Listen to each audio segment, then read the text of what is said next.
The screen goes black at 11:47 p.m. Silas Crow stares at his phone. The loading icon spins. Spins again. His thumb taps the edge of the case. Once, twice, 3 times. The Manhattan skyline behind him bleeds orange and purple through floor-to-ceiling windows, but he doesn't notice. He hasn't looked up in months. The app finally loads. Living room. Camera 3. The medical bed should be right there. Center frame, rail guards up, white sheets tucked tight around small, motionless limbs. The bed is empty. His breath stops. Not slows. Stops. Hi friend, before we continue the story, kindly tell us where are you watching from, and subscribe for you to get more. And I have something new for you tomorrow. Stay tuned, thanks. Let's continue. Silas's fingers go numb. The phone tilts in his hand. He refreshes. Nothing changes. The bed sits there like an accusation. Pillows still dented. Sheets pulled back. The wheelchair is gone too. He checks the timestamp. Live feed. Not a glitch. Not a replay. His son isn't there. Caleb, 5 years old, paralyzed from the waist down for 2 years. Can't walk, can't stand, can't move without help. So where is he? Silas swipes to camera 2. Hallway, empty. Camera 4, kitchen, dark. Camera 1, Caleb's bedroom. Door closed, lights off. His chest tightens. Not the kind of tightness that comes from running too fast. The kind that comes when you realize you've been holding your breath underwater and forgot which way is up. He doesn't call out, doesn't yell for the maid, doesn't panic yet, not outwardly. Panic is for people who don't control billion-dollar portfolios. Panic is for people who don't install 12 cameras in a 3-bedroom penthouse because they stopped trusting human beings. But his hand shakes when he opens the call log. Nia Rowland, the maid, hired 3 months ago. Quiet, unimpressive resume. No certifications, no references that mattered. She asked one strange question during the interview. Does he like music? He should have fired her then. Silas hits dial. It rings. Once, twice, 4 times. No answer. He switches back to the live feed. Rewinds 30 seconds. 60. 2 minutes. There. Motion in the far corner of the living room. Near the window, a shadow shifts across the hardwood floor. Too tall to be Caleb, too still to be nothing. Silas zooms in. The image pixelates. He can't make out details, just a figure, standing, watching something off screen. His jaw clenches. He grabs his keys, his wallet, his phone. He's halfway to the elevator when a new notification pings. Motion detected. Living room. He stops. Opens the app again. The wheelchair is back, but Caleb isn't in it. Where is his son, and why won't the maid answer her phone? 2 years earlier, Silas Crow didn't worry about cameras. He worried about quarterly earnings, board meetings, hedge fund margins that could buy small countries. He lived in a penthouse that cost more than most people earned in a lifetime.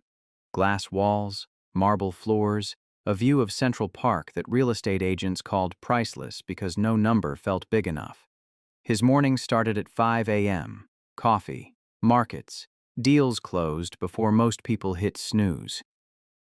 He flew private to Boston for lunch, San Francisco for dinner, and back to New York before his son woke up. Caleb was 3 then. Healthy. Fast. The kind of kid who never walked when he could run. Silas bought him everything. Toys that lit up and made noise, a bedroom that looked like a spaceship, a nanny who cost 6 figures a year. He told himself he was building a future. Security. Legacy. The truth? He was building distance. Work was clean, predictable. You put in the hours, you got results. Fatherhood wasn't like that. Fatherhood was messy, loud, full of questions Silas didn't know how to answer, so he didn't answer them. He hired people for that. Then one afternoon, the nanny called. Her voice sounded different, tight, like she was trying not to cry. Caleb fell at preschool. Just a fall. Kids fall all the time, but he didn't get back up. Silas was in a meeting when the call came. He didn't leave. He told her to take Caleb to the pediatrician. He'd meet them after. The deal he was closing was worth $40 million. The doctor could wait an hour. By the time Silas got to the clinic, Caleb was limping, favoring his left leg. The pediatrician said it was probably a bruise, maybe a sprain, nothing serious. Silas believed him. 2 weeks later, the limp was worse. A month later, Caleb stopped running. 6 weeks later, he stopped walking. Silas threw money at the problem. Mount Sinai, Boston Children's Hospital, Mayo Clinic. Specialists flew in from London, Tokyo, Berlin. They ran scans, blood tests, genetic panels, spinal taps. The words they used sounded temporary. Inflammation, nerve compression, possible recovery with aggressive therapy. But the way they said it, the pauses, the careful eye contact, the tone that tried to sound hopeful but wasn't, Silas heard what they didn't say. This isn't going away. By Caleb's 5th birthday, the diagnosis was final. Permanent motor impairment, paralysis from the waist down. No cure, no timeline for improvement, just management, adaptation, acceptance. Silas bought equipment, a medical bed with rails, a specialized wheelchair, ramps installed in every doorway, therapy mats, lift systems. The penthouse started looking less like a home and more like a hospital wing. And somewhere in the middle of all that, Silas stopped expecting miracles. Money couldn't scare fate, but it could buy cameras. The first symptom wasn't the fall, it was the fever. Caleb woke up crying 3 nights in a row. Not the normal kind of crying, the kind that didn't stop when Silas picked him up, the kind that sounded like pain but couldn't be explained. The pediatrician said it was a virus. Kids get them. Treat the fever. Monitor the symptoms. Call if it gets worse. It got worse. Caleb's left leg started dragging. Not all the time, just sometimes. After long days at preschool, after running too hard in the park. Silas noticed but didn't say anything. Kids get tired. Kids trip. It didn't mean anything. Then came the tremors. Small at first, fingers twitching while Caleb held a crayon, leg jerking at night when he slept.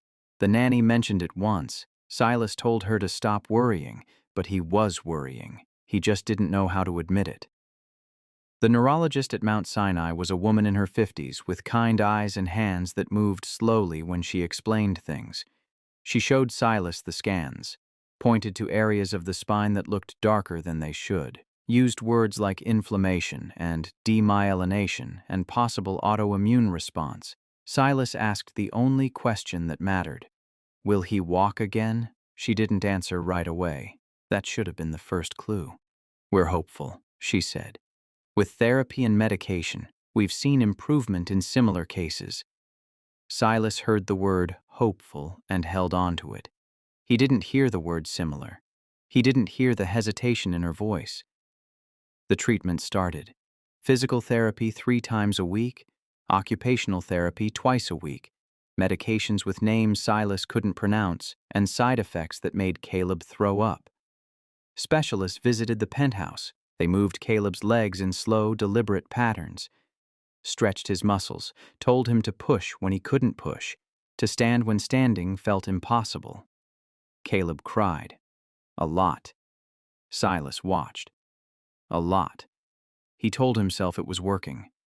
Caleb's attitude was better some days. He smiled more, laughed at cartoons, asked for his favorite snacks, but he didn't walk. Months passed, a year, then 2. The therapist stopped using words like recovery. They started using words like adaptation, quality of life, long-term management. Silas stopped asking questions. He signed checks, approved treatments, hired new specialists when the old ones ran out of ideas. But somewhere in the back of his mind, a door closed. The door that believed his son would ever be the same. The playroom became a therapy room. The toys were packed away. The walls that used to be painted blue with clouds and airplanes were repainted white. Clinical. Clean. The room stopped looking like a place where a child lived and started looking like a place where a patient existed. Caleb's bed was moved to the living room, closer to the monitors, easier for caregivers to access. The medical equipment took up half the space. Oxygen tanks, suction machines, mobility aids that looked more like prison furniture than childhood tools. Silas told himself it was necessary, practical, the right thing to do. But late at night, when the penthouse was quiet and the city lights bled through the windows, Silas stood in the doorway of that white room and felt something he never felt before. Defeat. And that's when the caregivers started coming.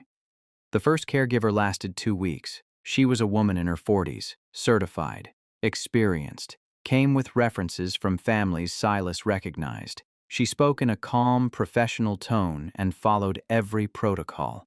But on day 12, Silas checked the cameras and saw her scrolling through her phone while Caleb lay on the floor, reaching for a toy he couldn't grab. She didn't look up. Silas fired her the next morning. The second caregiver lasted a month. Younger, energetic, said all the right things during the interview, talked about passion and dedication and how much she loved working with children. Silas found her asleep in Caleb's room at 2 p.m. Caleb was awake, staring at the ceiling, alone. She was gone by 3 p.m. The third caregiver seemed perfect. Older, grandmotherly, gentle voice, soft hands. Caleb smiled when she sang to him. Then Silas saw the footage. She was filming Caleb. Not for medical records, for social media. A video of him lying in bed with a caption about brave little fighters and prayers needed. She posted it to 3 platforms before Silas found out. He didn't yell, didn't threaten, just told her to leave and never contact his family again. The fourth caregiver was cruel. Not obviously, not in ways anyone could prove, but Silas saw it in the small things. The way she yanked Caleb's arm when repositioning him, the way she sighed loudly when he asked for water, the way she muttered under her breath when she thought no one was listening. Silas installed more cameras. Hallway, kitchen, bathroom door, every angle. The fifth caregiver quit after a week, said the cameras made her uncomfortable, said she felt like she was being watched. She was. The sixth and seventh didn't last long either. One was too rough. One was too careless. One talked to Caleb like he couldn't hear, like he wasn't there. Silas fired them all, and with each firing something inside him hardened. Trust became a luxury he couldn't afford. People lied. People failed. People looked at his son and saw a paycheck, a story, a problem to manage, not a child. So Silas stopped trusting people. He trusted cameras instead. Then Nia Rowland walked through the door. She didn't look like the others. No polished resume, no expensive certifications printed on heavy paper, no references from wealthy families or glowing recommendations from agencies. Just a quiet woman in her early 30s with steady hands and calm eyes that didn't look away when Silas asked hard questions. The interview was supposed to last 20 minutes. Silas had a meeting at noon. He asked the standard questions. Experience, training, availability. She answered simply. Worked in hospice care for 5 years. Took care of her grandmother after a stroke. Learned on the job, not in a classroom. Silas was about to end the interview when she asked something no one else had asked. Does he like music? Silas blinked. What? Your son. Does he like music? Silas didn't know how to answer. He'd never thought about it. Caleb used to hum along to cartoons, used to dance when the nanny played songs in the kitchen. But that was before. Before the paralysis. Before the white room. Before everything became about survival instead of living. I don't know, Silas said. Nia nodded. Didn't push. Didn't explain why she asked. Just wrote something down in a small notebook she pulled from her bag. Silas hired her because he was tired of interviews, because she didn't oversell herself, because she didn't make promises she couldn't keep. She started the next day. The first week, Silas watched her on the cameras constantly, waiting for her to mess up, waiting for her to prove she was like the others. But she wasn't. She moved differently, slower, more deliberate. She didn't rush through tasks, didn't check her phone, didn't sigh when Caleb needed something. She talked to him, not at him, to him, like he could hear every word. like he understood everything. Silas told himself it was an act, a performance for the cameras. No one actually cared that much, but she kept doing it.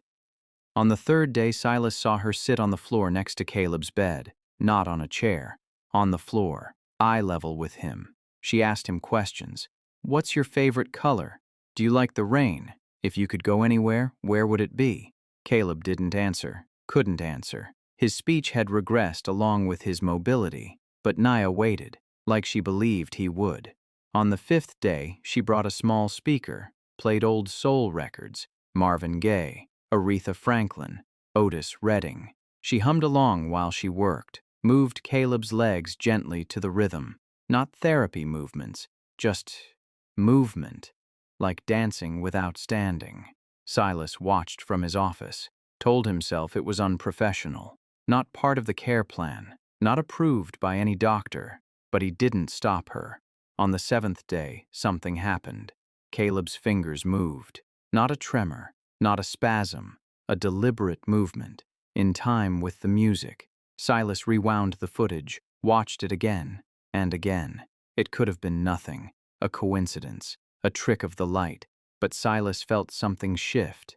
Not hope, not yet, just curiosity. And curiosity was dangerous.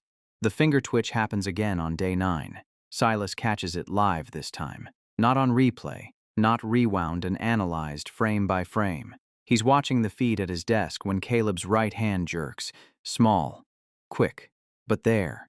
Nia doesn't react. She keeps folding laundry on the other side of the room, keeps humming that same Marvin Gaye song she played yesterday, keeps moving like nothing extraordinary just happened. Silas leans closer to the screen. His coffee goes cold in his hand. On day 11, Caleb's eyes track movement, walks from the bed to the window, and Caleb's gaze follows her, stays locked on her until she turns around. Then his eyes drop back to the ceiling. Silas writes it down. Time, duration, camera angle. He doesn't tell anyone, doesn't call the doctors, doesn't mention it to Nia. Because what if he's wrong? What if it's nothing? On day 14, Nia sits on the floor again. This time she's not asking questions. She's singing, low and soft. Her hands rest on Caleb's legs, not massaging, not stretching, just there. Palm flat against his shin, thumb moving in slow circles. Caleb's left foot jerks, not a spasm, not a tremor, a jerk, sudden, strong enough to shift the blanket. Nia stops singing. Her hand freezes. She looks at Caleb's face. Waits. His foot jerks again. Silas stands up so fast his chair rolls backward and hits the wall. He grabs his phone, opens the camera app, rewinds, plays it again. The movement is real. It's real. But real doesn't mean recovery. The doctor said that. Nerve activity doesn't equal function. Reflexes don't equal control. The body does strange things when it's damaged, sends signals that go nowhere, fires muscles that can't respond. Silas watches Nia lean closer to Caleb, watches her whisper something he can't hear through the camera, watches her smile, not the polite kind people use when they're being paid, but the kind that looks like relief. He checks the footage every night after that. Day 16. Caleb's fingers curl when Nia plays Aretha Franklin. Day 18. His toes flex during one of her rhythm exercises. Day 21. His head turns toward the speaker when she changes the song. Silas tells himself it's coincidence. The brain misfiring. The body trying to repair itself in ways that don't mean anything long-term. But he doesn't look away from the screen anymore. He watches Nia the way he used to watch market trends, looking for patterns, waiting for the data to confirm what he suspects but can't prove. She never pushes, never forces, never treats the small movements like victories. She just keeps showing up, keeps singing, keeps moving Caleb's legs like she believes something will happen even if it doesn't. And that terrifies Silas more than the paralysis ever did, because belief is dangerous.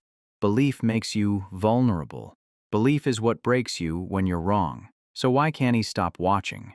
Silas opens the email draft at 2 a.m. Subject: Termination of services. Nia Rowland. The cursor blinks. He's written 3 versions already. Deleted all of them. This one is shorter, more direct, professional but firm. Thank you for your service. Your employment will end effective immediately. Payment for the remainder of the month will be processed. Please return all keys and access cards. His finger hovers over the send button. He doesn't press it. The problem isn't Naya, the problem is what she represents. Hope. The kind of hope that makes you believe things can change when every expert has told you they won't. The kind of hope that makes you think maybe, just maybe, you didn't lose everything when your son stopped walking. And hope like that? It kills you when it's wrong. Silas learned that lesson the hard way. Learned it during the first year of treatments when every doctor said there was a chance. Learned it when Caleb smiled after therapy sessions and Silas thought that meant progress. Learned it when he spent $200,000 on experimental procedures that did nothing except make his son cry. Hope isn't a strategy. Hope is a liability. So why is he letting Nia stay? He closes the laptop, walks to the window. Manhattan glows below him. 20 million people moving through their lives like they have control over anything. Like planning and money and hard work guarantee outcomes. Silas used to believe that. Used to think wealth was a shield, that smart decisions and careful risk management could protect you from the randomness of the universe. Then his son's leg stopped working, and Silas learned the truth. You don't control anything. He opens the laptop again, reads the draft. His hand moves to the trackpad, but he doesn't send it. Not yet. Just one more week. One more week of watching the cameras. One more week of seeing if the finger twitches and foot jerks mean something or nothing. One more week won't hurt. Except it does hurt. Because every day Nia stays is another day Silas lets himself believe. Another day he watches his son's face when she sings. Another day he notices the way Caleb's breathing changes when she walks into the room. Another day he sees something that looks like progress but could just be his own desperate need to see it. On day 26, Silas writes the email again. This time he gets halfway through before deleting it.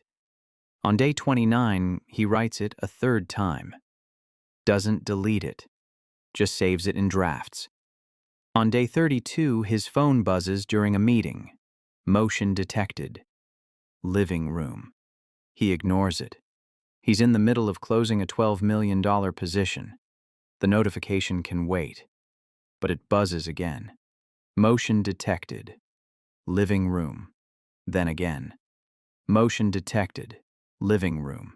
Silas excuses himself, steps into the hallway, opens the app. The wheelchair is empty. His heart stops. Not slows. Stops.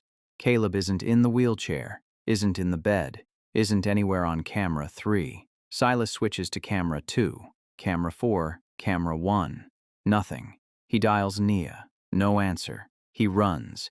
And what he sees when he gets home changes everything. The front door slams open. Silas doesn't stop to close it. Doesn't stop to catch his breath. He runs through the entryway, past the kitchen, into the living room. The wheelchair sits against the wall. Empty. Straps undone. Cushion still warm. Nia kneels on the floor, 6 feet away. Arms open. Tears streaming down her face. And Caleb is standing, not sitting, not propped up. Standing. His legs shake so hard it looks like they might snap. His small body trembles from his hips to his ankles. His hands reach out, grasping at nothing, searching for balance that isn't there. But he's standing. Come on, baby, Nia whispers. I'm right here. Caleb's left foot lifts.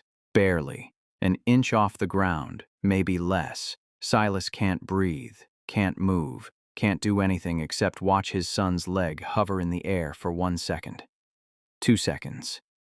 3. Then Caleb's foot comes down, plants itself on the hardwood floor. The sound echoes through the penthouse. Loud. Solid. Real. Silas's knees hit the floor. He doesn't remember falling. Doesn't remember his back slamming against the kitchen counter. Doesn't remember his phone slipping from his hand and clattering across the marble. Caleb's right foot lifts, His body tilts, wobbles.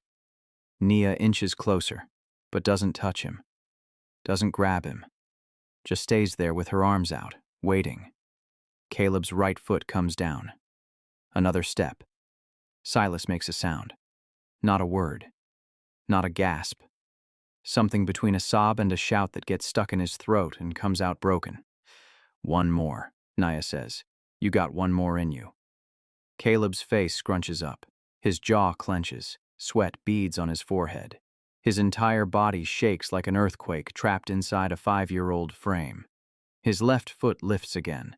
Silas stops breathing. The foot moves forward, hovers, shakes, then plants itself down. 3 steps. Caleb collapses forward into Nia's arms. She catches him, holds him, rocks him while he cries, not from pain, but from exhaustion, from effort, from doing something everyone said he'd never do again. Silas crawls across the floor. His hands tremble so hard he can barely hold himself up. He reaches them, reaches his son, touches Caleb's face with shaking fingers. "How?" The word comes out as a whisper, a plea. "How?" Nia looks at him. Her face is wet, her eyes are red, but her voice is steady. "I didn't fix him." She pulls Caleb closer. "I just refuse to give up on him." Silas breaks, not crying, not sobbing, breaking. The kind of breaking that comes when you've been holding yourself together with wire and duct tape and sheer will for 2 years, and suddenly there's no reason to hold on anymore. He pulls his son into his arms, feels the weight of him, the warmth, the realness of a body that just did the impossible. And for the first time since Caleb stopped walking, Silas doesn't think about what comes next, doesn't think about doctors or prognosis or whether this moment will last. He just holds his son and lets himself believe. Silas doesn't watch the rest of the footage that night. He doesn't need to. He sits on the floor with Caleb asleep in his lap. Nia left an hour ago. Didn't say much. Just squeezed Silas's shoulder on her way out and told him she'd see him. Tomorrow. The penthouse is quiet. No medical alarms, no therapy timers, no cameras beeping with motion alerts, just silence. And in that silence, Silas starts to remember. He pulls up the camera app, not the live feed, the archive. He scrolls back. Days, weeks, months. He watches himself on the screen, watches the man he used to be, the one who installed cameras because he didn't trust anyone, the one who fired caregivers for mistakes that didn't matter, the one who chose control over connection, safety over risk, surveillance over presence. He sees the moment it started, day 4 after Caleb's diagnosis. Silas standing in the living room at 3 a.m. staring at his sleeping son and deciding right then that watching was safer than hoping, because hope required belief, and belief meant you could be wrong. He watches footage from 2 months ago. Caleb lying in bed, staring at the ceiling, not moving, not speaking, just existing. And Silas, where was Silas? In his office, watching through a screen, close enough to see everything, far enough to avoid feeling anything. He fast forwards, stops on a random day 3 weeks ago, watches Nia sit on the floor, watches her sing to Caleb, watches his son's face change. Not much, just a little, when the music starts. Silas wasn't there for that. He was in a meeting, closing a deal, making money, doing what he always did, controlling what he could control. He keeps scrolling, keeps watching, and with every clip, the truth gets clearer. The villain in this story wasn't the disease. It wasn't the doctors who couldn't cure it.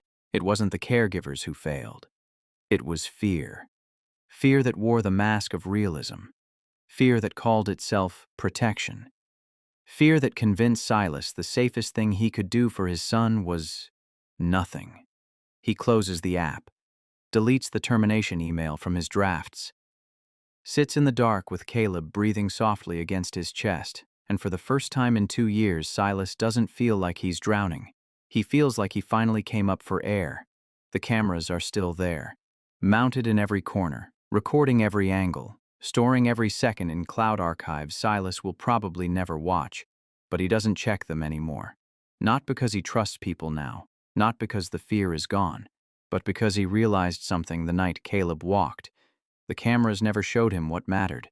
They showed him Naya singing. They showed him Caleb's fingers twitching. They showed him movements and moments and tiny victories. But they didn't show him the belief. They didn't show him the 100 hours Nia spent talking to a child who couldn't talk back. Didn't show him the patience it took to sit on the floor every single day and act like progress was inevitable even when it wasn't. Didn't show him the kind of faith that doesn't need proof to keep going. Silas spent 2 years watching screens, and he missed everything. 3 weeks after Caleb's first steps, the doctors come to the penthouse. They run tests, take measurements, ask questions, use words like neuroplasticity and motor recovery and statistically improbable but not impossible.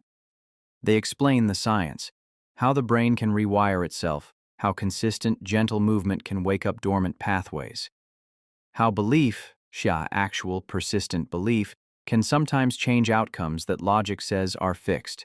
Silas listens, nods, signs the paperwork for ongoing therapy, but he already knew all that. Not the technical terms, not the medical explanations. He knew it the moment he watched his son take 3 steps toward a woman who never stopped seeing him as whole. Caleb walks every day now. Not far, not fast. 10 steps on a good day, 5 on a hard one. Sometimes he falls, sometimes his legs give out and he cries from frustration. But he walks, and Silas is there, not watching from another room, not checking cameras, not calling in during meetings. There, on the floor, arms open, waiting. The penthouse looks different now. The white walls in the therapy room are getting repainted. Blue this time, with clouds and airplanes. The medical bed is still there, but so are the toys. The equipment is pushed to the corners. The space feels less like a hospital and more like a place where a child lives. Every night Silas sits on the floor with Caleb. Same spot where Naya used to kneel. Same spot where his son fell forward after 3 impossible steps. And every night, Silas says the same thing. I see you. I believe you. And I'm not afraid anymore. Caleb smiles, reaches out, touches his father's face with small, steady hands, and Silas knows the truth now. The miracle wasn't the walking. The miracle was learning to stop watching and start seeing.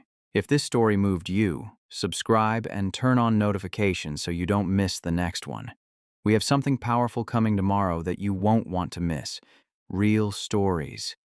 Real hope. Real proof that giving up is always too soon.